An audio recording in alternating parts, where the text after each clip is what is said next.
Okay, so munhu akangonzwa ungoti gena kana ngoti anongofunga kuti kune mazimoto ringori like zigomba mune mazimoto kwakamira sei muri kwasadzoti kwakamira sei kuyewo. Here is just a tormenting place in a little fire. Aina zvayo bozi vanhu just a little just to torment you. Bozi vanhu vasati vajajwa. Here ndengoti ungoona usangwana just a peaceful life than heaven inenge ine kuti munhu akangonzwa ungoti gena kana ngoti anongofunga kuti kune mazimoto ringori like zigomba mune mazimoto kwakamira sei muri kwasadzoti kwakamira sei kuyewo. Here is just a tormenting place in a little fire. Aina zvayo bozi vanhu just a little just to torment you. Bozi vanhu vasati vajajwa. Here ndengoti ungoona usangwana just a peaceful life. Uchida news ziri up to date. Wangu PahashaTv no the best entertainment reti kubva kumarutivi. Mana yese muZimbabwe Pahasha. Mangwanani vatariri vePahashaTv, nhasi tinokuchingamidzai muchirongwa apo we have a very prominent man of God, Prophet Madungwe.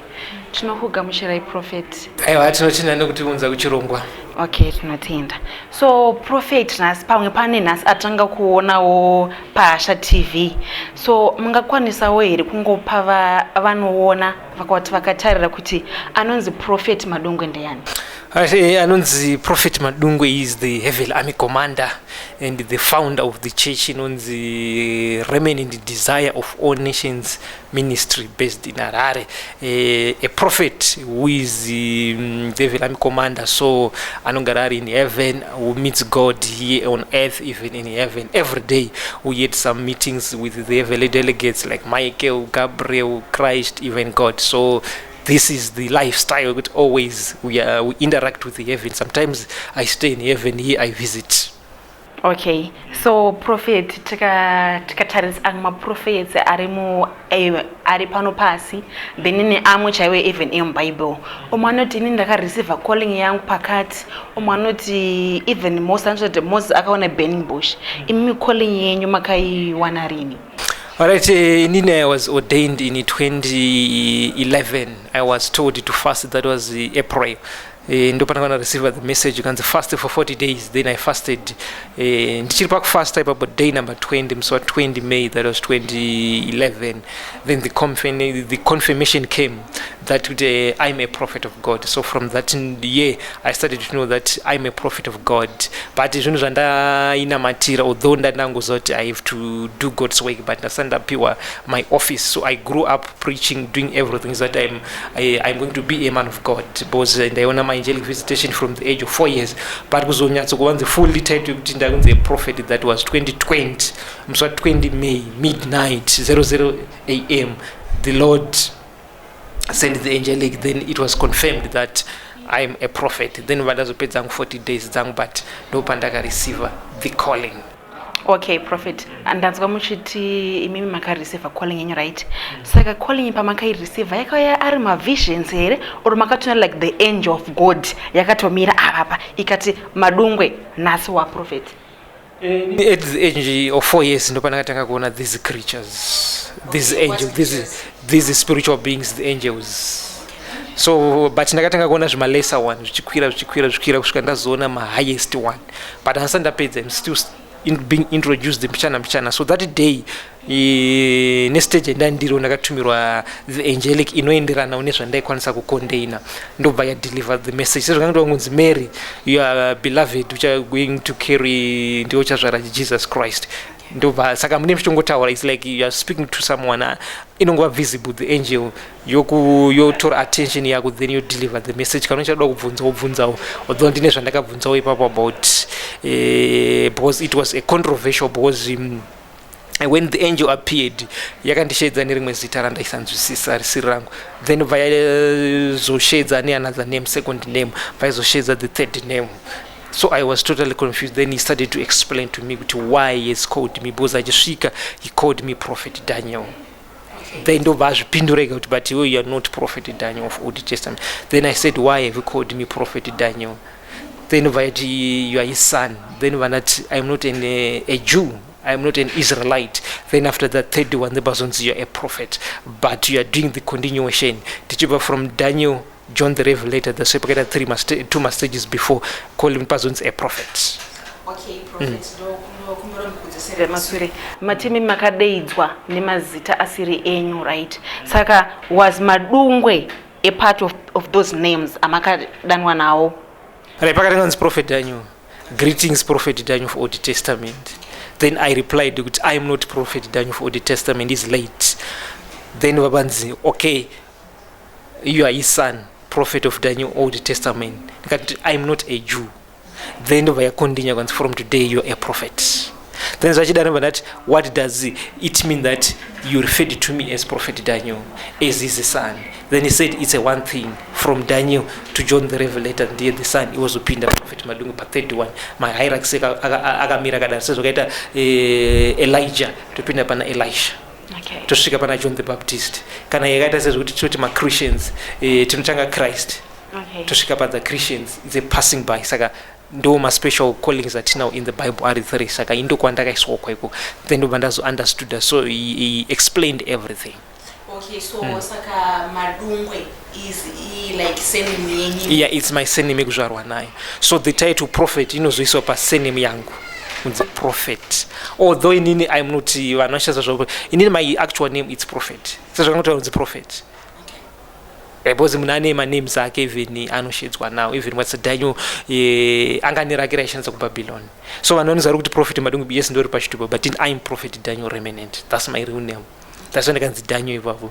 Prophet Daniel Remnant. That's my spiritual name. That's when I can shade with that. So that Prophet Madungwe zvazvongoti vanhu vanondiziva ndiroko Madungwe. But I'm Prophet Daniel. Okay. Even when I'm in heaven, they call me Prophet Daniel. They don't call me Prophet Madungwe. Vanenge vachikudana kuti Prophet Daniel, who are they? The angelics. So don't the Prophet Daniel. That's my real name. Prophet Madungwe is kuti vanhu mukutora prophet the spiritual matter mosanganisa nekwandaka zvavo. Okay. But I'm Prophet Daniel Remnant. Okay, prophet. Okay, so you mentioned something chekuti inini munotomboenda kudenga muchinodhaina naMwari, right? But tichiverenga the Bible rinoti hakuna akamboona kuti this is God. Saka imi pamunoti pepe ndazoenda kudenga ndanchidai naMwari, zvinechifamba sei? Mune matovaone here Mwari? Kana kuti mungakwanisa kuti tsanangurira kuti Mwari vacho vakambomira sei? Vanhu vane confusion about the Bible. The Bible does not contradict itself. If you read one verse, what it that's the truth, you misunderstood it or you misinterpreted, because the Bible, it's a word from the beginning and this. Unfanguza kuti pakataurwa that kuti Moses, you can't see me, but panozonzi anomboona back. Then let's go to the Deuteronomy chapter 34. Panozonzi afa Moses panonzi hakuna muprofita aiziva Mwari face to face like Moses. So tine mavhesi andasoti anocorrelate, hakuna anoona Mwari, hakuna anoti who was Moses. Moses was in the office of God. So Moses didn't see God direct.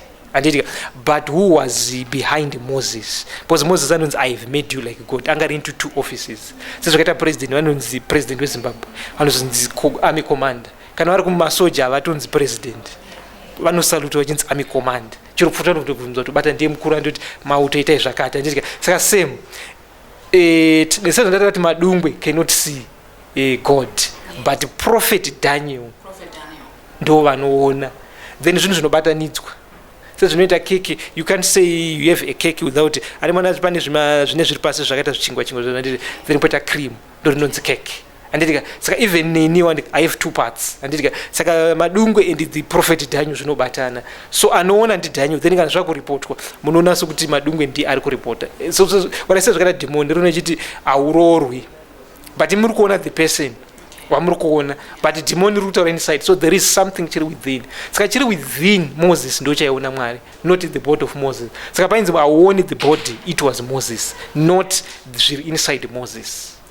Saka inini Mwari, even what it simplicity, munhu anonamata he can see God using the spiritual eye. Spiritual eyes, not to write AIDS, you can't see it. Even when an AIDS wants to notify, but iripo a God anonzi and angels anonzi the invisible things. God can be here, but you can't see him. But if you have the spiritual eye, you know not this is God. Saka nima spiritual eye unokwanisa kuona. I think pachivanhu like anondingati pachishona chedu here zvinonzi hakuna munhu angamboti ndaona ndataura kana nemunhu akafa like me said baba munomboona naMoses right vana naMoses vana vakatofa ndevekudhara. Then our culture account our like is so as Africans right tinoti handikwanise kucommunicate nemunhu akafa unless ndine mudzimu kana kuti ndatonziwo ndafa ndopandakuzoita sei pandakuzoona ava vakaita sei vakafa kudhara saka nemi zvinenge zvichifamba sei professor. Alright, culture is lesser than spiritual matters. Yes, kana wafa unodepart from this anditika you went to heaven or to hell maplanets akatosiyana anditika so zvava nemunhu ari kuamerica nekunoku ngoti kunoti ane mainternet nechi but kuri kudhara munhu aenda kuamerica zvatopera hamuchasikwara andika. So in heaven yes aenda kuheaven we cannot communicate naye but tinini andi muri kunzwa kuti the spirit zasamuchizanzi prophet Madungwe splitted zvandataura kuti pana Madungwe anditika then prophet Daniel so ndinosplitter so the spiritual part ndo inoenda in heaven yoona then the physical part inenge iri pano so I be both earth and heaven zasamuchizanzi kuti I stay in heaven because the spirit part that's me ndo anonzi munhu nasa dasamjana mutichiti munhu kana akafa ari mumba anonzi asisiko but even ari mumba guva rake muchorona anonzi asisiko he has passed away aenda anditika anonzi because muri kuti ivhu hasi yemunhu chironzi munhu mweya saka that spirit imene kana isipo iri in heaven saka kurati handisi pano saka mukaona this physical body kurati ndiri kutonzi handisi pano because the spirit imene aipo pandiri yasplitter saka kana ndiri in that form I can went to any planet. I can went to heaven. Ndosvika ndovaonawo inenge spirit man versus spirit man. We are not seeing the body yaishanda panapa yaMoses, but the spirit man of Moses and the spirit man of prophet Daniel inini ndo iri kuita meet, not mabody edu aya. Saka kana yama spirit man tatobuda muklasi rokuti this dust, yes dust body and another dust body of Moses cannot meet kana Moses akafa. The dust body and the dust body can meet kana mese muchiri kurara but my spirit man can meet. Okay, so prophet ima pamunoti munenge muchienda kudenga munongoenda kudenga chete kuhewa amumbo dongorera kana kusvikako ndinombovisita kana tine mavisitation atechimboona zvatechiratidzwa tinovisita yewo but yewo not all that much ndingangovisita about 3 to 4 times. Okay, than heaven always I stay. Okay, I stay in heaven, I don't stay here. Okay, so munhu akangonzwa ungoti gehena kana ungoti anongofunga kuti kune mazimoto ringori like zigomba mune mazimoto kwakamira sei kwasozoti kwakamira sei kuyewo. Here is just a tormenting place in a little fire. Aina zvayo bozi vanhu just a little just to torment you. Bozi vanhu vasati vajajwa. Here ndengoti ungoona usangwana just a peaceful life than heaven ndo inenge ine kuti vari kuparadise vakagarika. But kana vanhu vazodestroy the earth and the heaven it will destroyed paita new heaven and new earth pacho zinonzi lake of fire aiwa ndo ine moto saka yewu zvayo hai it's not all that much heated anditika but you know like a furnace yekuti it's something like another planet ama zvakaita zuva izvi tine zuva rinohita the earth anditika saka yewu chinhu chinotowa hita tarimana even tiri pano ndaswapisisa anditika zuva rinoredusa saka ndo zvakangoita yewu it's same anditika pane vanongoincreasa zvavari kuda it's like a furnace benese yekuti is the same scenario yekuti earth and the sun anditika ndo zvakangoita yewu kuti it's a planet yakazvimirira but inogara ichingopisa like toti they're into summer, they're not into havana winter havana chii because saka zvatinoita zvezvo musama ndo zvokuti kungopisa everyday ungoti ndikusweta ndokuti ndo zvavari chete it's not all that kuti vari kutsva but it's just torment. Okay, prophet mataura zvekuti unonzi chi like right now kuheo kune just a little fire because vanhu havasati vapuwa judgment. Imimi semunhu kuti anotomboenda kudenga achinotombonoita mameetings naMwari right pane here Mwari pakakuudzai kuti judgment day ririko musi wakati? Judgment day haribvumidzwi kuudzwa munhu chero Jesus Christ he doesn't know, even the Son of Man does not know the hour or the day. Chatakwasauzwa is the season kuti we are now closer season tinoudzwa chandogara ichitaura kuti Jesus Christ is about to come season yacho but date and hour only God knows and that is a secret kuti chero in heaven tikaita meeting we are not even allowed to ask.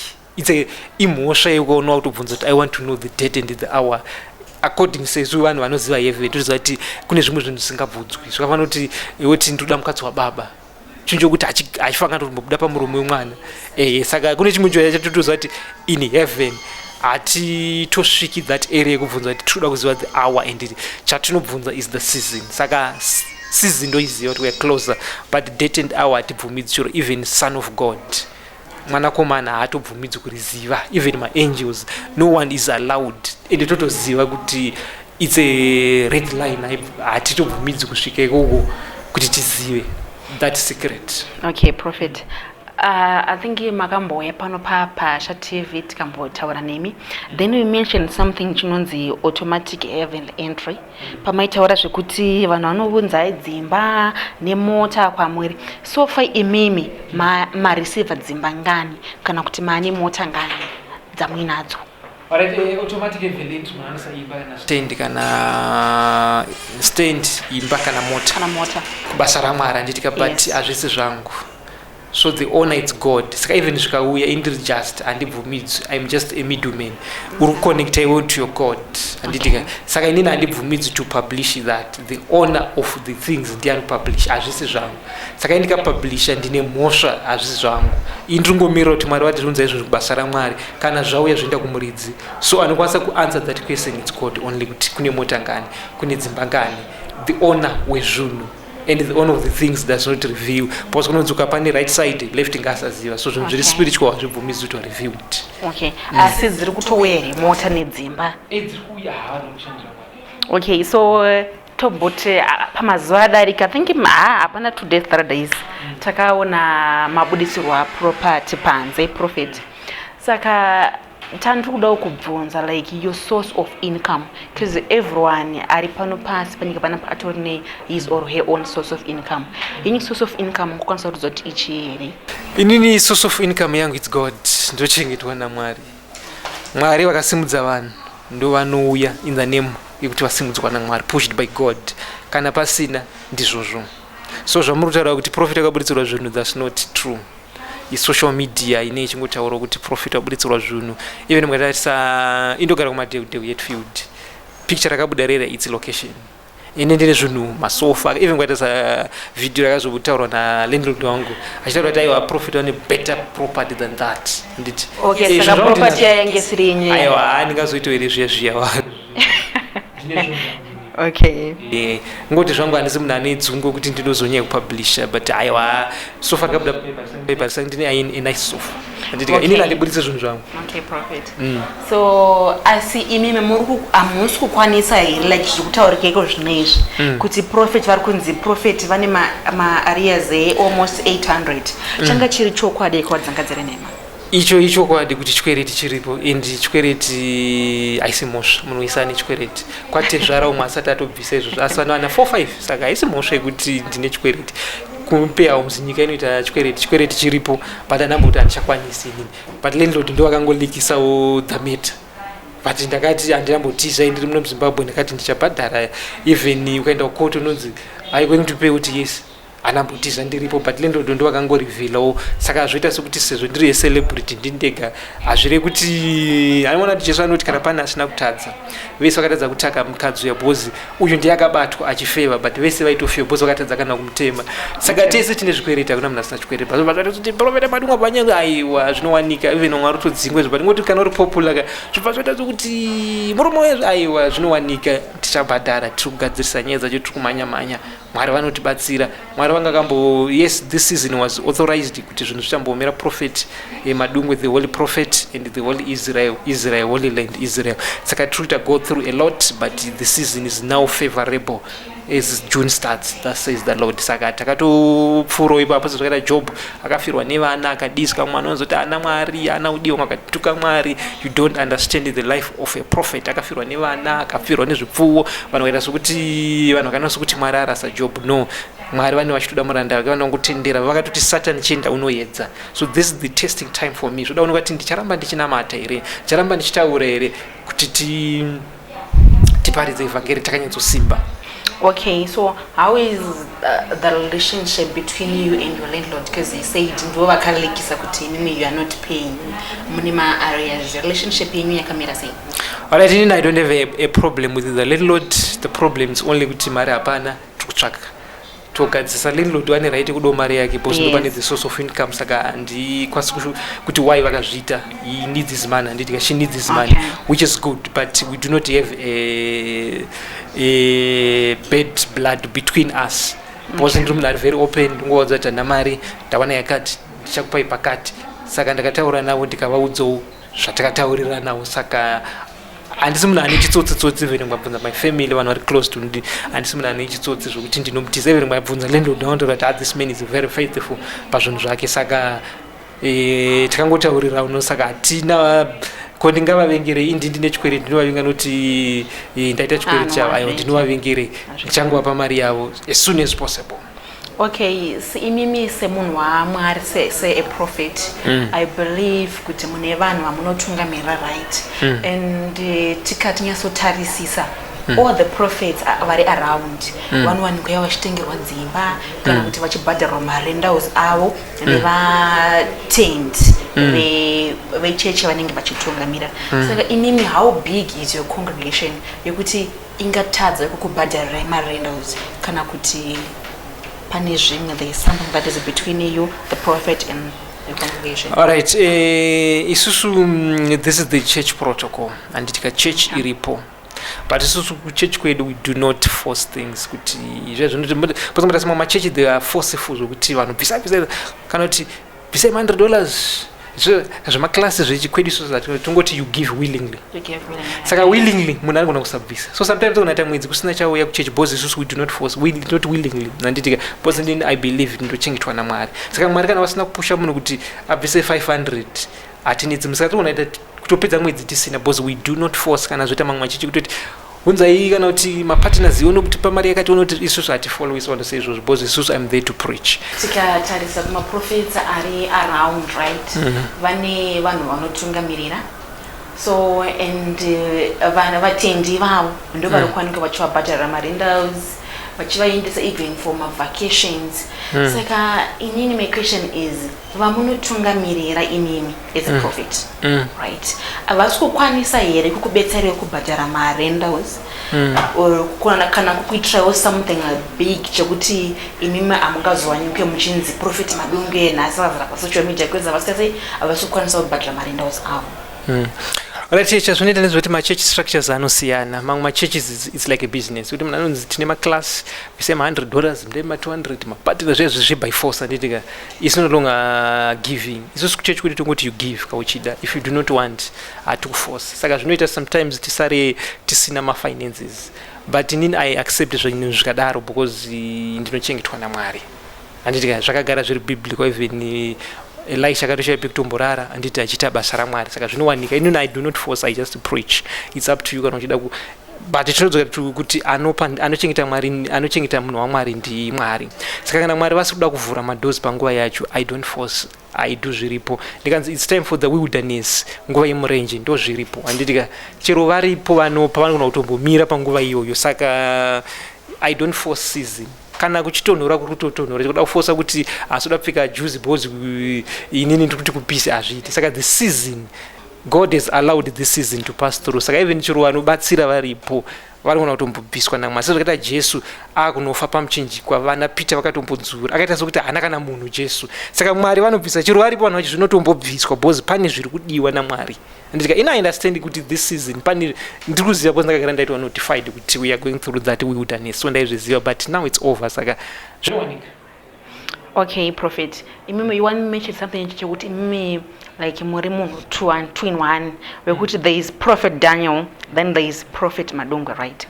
But imimi sa prophet Madungwe, do you have something prophet Madungwe vepanyama avatakagara nava, do you have something chamunoita chiri kukupayo like mari kana do you have a business ramuri kurana right now rekuti imimi mungazosvika pakunzi prophet Madungwe avana kukwanisa kubhadhara rent? Alright, normally zvangu I don't speak about my life and I speak about God kuti ndinoita ine zvemuupenyu mhuri yangu yakaita sei. Chakwanisa kutaura ndechekuti ndinoita basa raMwari, ndo basa rangu. That's my job. Ibasa moti harisi basa iri. Munozwa kunamata 3 hours is not a joke. Saka ndo basa rangu iroro. Then amwe anozonzwa ma extras ava angu it's private. but ma-extras anogona kumboto dzimwe nguva mupani pasino dzimwe nguva anenge ari low zvinowanika saka ma-extras ayo ayo ndeyangu is private between ininiwo ndega pachangu then basa rangu ndo basa ramwari ramunoziva iri ndo basa racho riripoka. So takanzwa kuti imimi makawanikwa muchipuwawo mudziyo wemotokari. Saka Prophet, imimi do you have a driver's license? Because muZimbabwe mutemo muti munhu anodrive anofanira kunge ane driver's license. Imimi muna here. All right, that is a good question. And yes, I was blessed with a car. And ndapiwa mota and but that question I answer you, most of the license is a therapy. Tony like kana usiri therapy unda heke license kana ndinaro ZBC ndo inobvumidzwa kuti therapy kunzi tudo license renyu kwaona kubvunzwa nemunhu asiri iyo question aifa kubvunzwa nemunhu asiri wezitherapy muporisa hazvitoita even chiro nena handina kupusa zvakadaro zvondobva ndatopindura munhu ati une license arewa ndobvunzwa nezitherapy kudhara imimi toda license renyu ndoti iri license rangu iri kana kuti ndotaura zvandinotaura that question aiwa hatinopindura kuzitherapy chete ZRP mpurisa anenge ne hembe yeblue yanditika nei ari akaitwa commissioned nenyika yeZimbabwe kuti ane right to ask license aiwa hatinompindura. Okay, Prophet. So vamwe vabva vabvunza vachiti saka Prophet vane mota vakapuwa mota yavainayo asi havasukwanisa kubhadhara marendas. Why can't you just sell the car? Handina mota so that obhadhara marendas. I don't have a car. But ikono zvimurubopindura kuti yes makagamuchira chipo chemotikari. But chagamuchira right, let us go zviri simple to make the matter simplicity ndidika. Hana anoti mwana anopiwa mwana naMwari. Achimuzvara asina madays ndo vanomisa kuimba yeMwari. Mota ndakangoipiwa ndakangoitora inini ndikaisa muzita rangu. There is an oath or zvatakawirirana with God kuti mota inoiswa muzita mangu inini, muzita mangu changu personal unzi ndeyangu. It does not belong to me, it's God's property. Saka aina mbotora kana wiki yanga yatoendesiwa kuna Mwari. Saka it's now God's property. A history yangu ndikatoona ngani nditoti ndatoitengesa yatova mhosva yekuti ndakutonzi ndikutoba ndifa kutosunga. Saka I don't have a car kamira tochitondipa yo mota handina mota. Iya inonzi now God's property. Aisi yangu sezvakaita same rekwa Mwari haibvumidzwi nditengesa kana ndidi aisi yangu. Aimazvaita Samuel akatikurira kuchechi bhoza asi Yesu amai vakangozvara but even Abraham anonzi ndipe mwana wako yane kuno Mwari akazomupa remu pekupedzisira. So dai Mwari vasina mupa dai akatomuuraya. Saka sometimes vanhu vamwari tinoita go through a lot anditi saka kuti dai iri yangu zvendaitisawo madhiriwo zvingasve madhiri kuzoitawo nayo but haistoriwo yangu yakatotorwawo yakaendesiwa sezvakanoitwa Samuel kuti vanongoti vachizvara bva vatomindisa kuchechi vakati uyu ozotanga pasekondi. Saka kana sei vachida kudzoka futi sechi yanga vatipei then tochiziva kuti iyi isinawo in mind akutomati zvimadhiridhiri zvangu but iyo handitobvumidzwi, it's not my property. Sezvinonzi you are robbing me, muri kundibira matithe. God was complaining vanaIsrael kuti ukawana $100 wasoda ndipa $10 you are robbing me. Saka inini I don't rob God. Saka handitori nemota yacho. Saka what can I sell? Ndinotengesa ndisitori haisi yangu. Okay. I'm not a thief. Zvoti ndingaba ndotengesa iwa handitengesa chinhu chisiri changu. Okay, saka ma-areas anga aripo makakwanisa kuakavha here or achiri kuda kutoakavha? Asati akavha but we are still running. Tiri kumhanya kuti tizvigadzirisa and very soon with the help of God tinozvigadzirisa. Okay, Prophet. So when it comes to social media, how do you rate yourself? How do you see yourself? Do you see yourself as a comedian or a prophet? Because there's pane video rajapresa pamakaficha muri then mune amwe maskits amunomboita. So pa social media are you a comedian or muri prophet? I am a prophet and ndibudi muofisi yangu ya prophet. Ndikangoaiwa kuti we feature pa video ndinoenda meeting the people ichinzi evangelism. Kana kuti anditika zvavanoti kana tiri paMadungwe TV Madungwe TV yedu channel anditika it's a TV. Sometimes zvavanoti inini kana ndiri kumba yefamily I am not a prophet. Muna unozvosvika utoti talent mama wangu havanditi ndikasvika kumba ini kunzi tiramufundisi pano woombera wodi vandoti talent gadzira apa anditika saka zvinodependa nekuti ndiri kupi handiti ndikaenda sezvakaita sekuvhidhiyo kwajapressure tikungofara sezvakaita elisha wanditi akanoredza hove handitika saka zvinowanika uyanoti kuzonzi kanori aprofet chingorapa chingori muchechi chingonamata chete ndinobvumidzwa elisha akatombonoredzawo nevanhu handitika pakazondoita miracle ye the float of the x handitika patanga tonoredza watovarayirwawo saka zvinobvumidzwa kutomboendawo nevamwewo wotombobuda muspiritual realm mucheto wotombonoredzawo sevamwe saelisha so nditombobvunzwa muti kutombomita even machibhati mona kuti vana vezimbabwe manje vanodzikirisira macomedian handitika pandakaenda kuna japressure vanhu vakaregera kunditi I'm a singer ndikanofichawo kana pamaecomedian vobva vandipa style bcause vanofanira kuti ecomedian vanhu asina mari muzimbabwe handitika bcause varoda kundidzikisira kundibvisa chiremerera but ini aimita vanhu vakawanda mapolitician saka why don't you call me a politician mafootballer because why muda ngonipa title yekuti a comedian yes I'm a prophet handitika but say vanhu vanoda ngonditi a comedian not a singer ndikamboona vana japressure nababa harare vese handitika why are you not calling me a singer or ndikaona efootballer ndombovamita why don't you call me a footballer vanhu vanoda ngondidzikisira chete but I'm a prophet nditi singer kana mwanditi a singer kana kuti a politician futi ndinobvuma because I meet those people why don't you want to give me other titles mungona mabingona because vanofungidzira kuti a comedian but mwana kwa America ndo vanhu vanobhadhara singaiti ma comedian nditika ibasa chero rinotori basa svinu chero but I'm not a comedian I'm a prophet of God. Okay, prophet. So my other question is mambo ndoda kudzosera maswere mambo imimi takuziva kuti prophet Madungwe vanotema visitations kuendodenga vachidzoka pano saka when was the last time yamakavisita kudenga inzi mwari vakakuti kudii kana kuti is there something chavakakuudzai about maareas enyu erinda anga ari kuitika pamakabva the last visit? Andinzi ndakabva I stay heaven ndiye vine zvichitoreva zuva I'm in heaven mune muna prophet Madungwe pano prophet Daniel is not here saka ndichitori kweko in heaven and about our areas there is no need to be updated takangonzise phase because no yakupera chet that's the meeting we had last night we are now coming out of this bad phase the dark hour or the darkness saka ndo message iripo hatakubuda zvedu but mwari ndo zvanoita anombokuzvidzisawo sezvakaita Jesu achina pamuchinjika anoda kusimudzira God wants to lift prophet so Jesu achishorwa achine pavadzi yakanori mwana kopana chimbozviti but achida kuenda to the right side of the Father so that is the matter. Okay, saka mwari hapana zvimwe zvakakuudzai pamakaenda kana just a message yavakati prophet Daniel mwanangu go and share this nevamwe vari pasi hamuna message yedu isusu haichinji yatongoramba chingoita in heaven pane zvese tapedza last thing chatongoudzwa ndechekutiudza vana vangu kuti I'm about to come live sin no message inoconcluda meeting yedu kunzi pese wapedza kuvaudza zvese wadiza kuti there is heaven there is a hell vanhu ngatitendeuke siyai zvivi zvenyu siyai kutora dzevanhu siyai zvamuri kuita kune kwatiri kuenda kuinternal life ndo message hombe iri kudiwa naMwari hazve zvakawanda zvamuri kuchesa mari chiyazvona Mwari vari kutitendeukai muqualify for heaven ndo message yatinenge tichitaura nguva zhinji.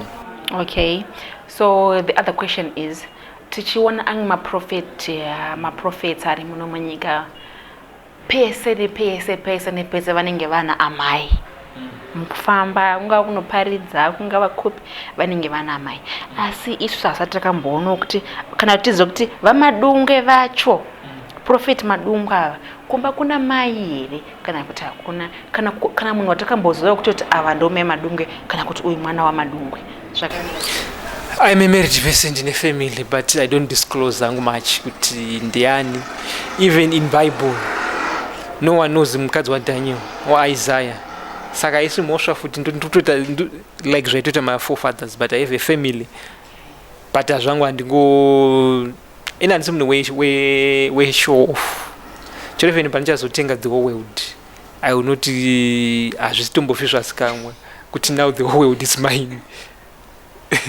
zvinenge zvingori private aiwa ndogona kuipiwa zvine Mwari in heaven kuti the earth now belongs yagara ndeyangu zveearth handiti I'm the evil army commander who controls who operates the earth tisu iri mumaoko medu tisu yakaiswa mumaoko medu so I'm the owner of the earth.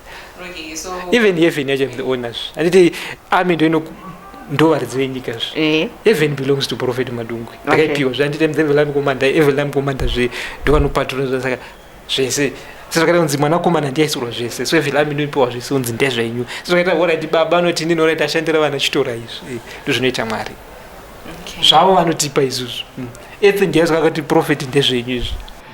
Okay, so I think my last question is chechi yamunotungamirira mungatipo zita rairi indi vanhu vamunotungamirira imi Prophet Madungwe vakawanda sei zvekuti konozvemakanzi Prophet Madungwe wada kuita kana vada kunohosta National Sports Stadium munokwanisa kuizadza? Ndosadza kupfuudza kana ndotoda 3 mastadium National Sports 3 haidiki National Sports kwandiri kana Tanzania ini maindomira authorization ndikanzi nawo chita crusade yes tine the vision yakanzi tiite izvozvo even pachatouya even madiplomats anditika vanoremekedzwa mapolitician not only veZimbabwe vedzimwe nyika but kasina kunzi ita handiite but ndinotozadza ndotoda ari 3 anditika so cheche yedu inonzi remnant desire of all nations ministry but isusu we do not isusu hatipi mafigures pabasa kachita basa raMwari we're not allowed kuti tine mafollowers 20,000 hativerengi izvozvo isi tinoverenga kuti vanhu vagamuchira zvataparidza vangani akaita 1 saka tinoti tine 1 member not vanhu vaatenda we don't calculate the attendance. Alright, saka maservice enyu chishwenuka akamira sei dotombopota ndichitombo maservice edu isusu currently the church is under the Heavenly Army control the structures unobhuka umbopinda inonzi verification kuti unombori ani unodeya usoda kuti spire usoda kudi wozochiudza uya kuchechi one by one and it can take an gore cheko sati watombosvika kuchechi kwacho sati wa but we are into talks with God kuti ichibviswa muHeavenly Army ichiva a church because it's currently yes it's a church and Heavenly Army saka moziva zvechisoja the way chinoitwa chisoja kana usiriwemo sata kutrusta kuti trustee haakwanisi kuzwa the system kuti zvinoitwa so zvinodai apa ndabva ndaita futi umwe mubvunzo futi Prophet mati kuchechi kwenyu mimi handingouye just njengoti nhasi ndauya nekabhegi kangu nhasi ndoenda kuchechi kwaProphet Madungwe verification first WhatsApp wanika let us verify why the verification ivo Mwari vachiti vanoda munhu wese ngokuti wei kwandiri vanotadza vanhu hura vaenda silence way but imi makanzi uyai kwandiri naMwari not kuna Prophet Madungwe endai kuna Mwari svipo aiwa Prophet sasa tunoenda kuna Mwari through imi our prophets vanenge vachititungamirira unoita process yacho iyo ngoita sapana Jesu pane padozonzi pana handibata yakatoita zvekusvera bhozi vanhu vasingasvikiki saka ndo the order ine amvevela commander kokane ndosverera kuti ndowe kana wana mukana wacho but it's not that easy pane pakatoipa kuti pasvike bhozi verification but God is trying to lift that standard yechiarmy soon kana zvaita muchaona zvezva public but kana zvisati yabviswa aiwa zvaramba zvakadaro saka panenge pane masecurity guards here ekuti angati ini nhasi ndauya wabva nditi heyu wasukwanisa kupinda mukati system yacho haumboizivi system yacho hautomboinzwisisi ende kuna anoiziva asi ndoda kuya Prophet munouya zvenyu okay so tasvika kumagomo echirongo chedu tatina Prophet Madungwe ivatiwe vanonzi Prophet Daniel so for me and the crew is a bye bye.